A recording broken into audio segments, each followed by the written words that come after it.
Tēnā koutou tamariki mā. Ko whaia Kayla aho.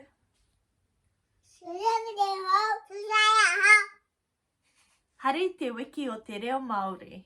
Happy Māori Language Week. Tonight we are reading a bedtime book. Our bedtime book is called Rugby 1, 2, 3. Whutupōro, tahi rua toru. Number 1. One white rugby ball to kick and catch and pass. Ko tahi te whutupōro mā. Hei kiki, hei hopu, hei kuru. One rugby ball. Number 2. Two boots laced up tight with sprigs to grip the grass.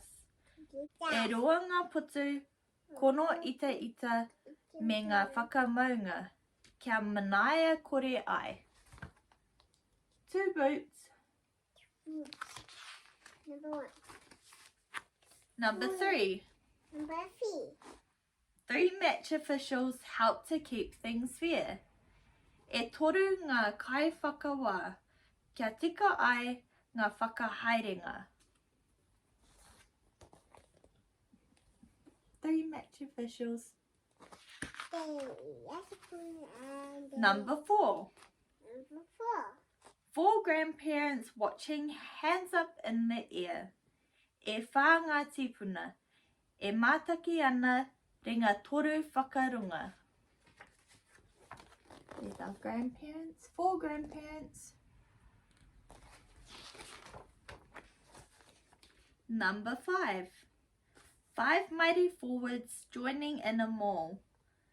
E rima ngā kaitākaro, mā rohirohi, kei ro ka kāretanga. 5. Ready? Number 6. 6 backs stretched out wide, running with the ball. E ono ngā kaitākaro kei muri, kei te horapa e oma ana me te pōro. 6. Number 7. 7 eager cousins watching so they learn.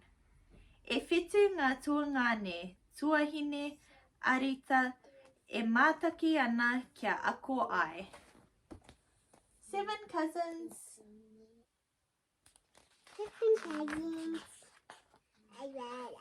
Number 8.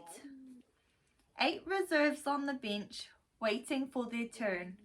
E waru ngā whakaihinga, kei runga tūru. E whanga ana, mō tōna ake wā. Number 9. 9 players leaping when they hear the whistle peep. E iwa ngā kaitākaro, ka peke rangi I te wā. Tangi ai te koro whiu. Number 10. 10 people celebrating before they go to sleep. 10 people celebrating before they go to sleep. Te kounga tangata, ka whakangāhau, ka motu, ko te moe. Ko te moe they go. Ka whai. Say thank you for reading our story with us. Ko Mari.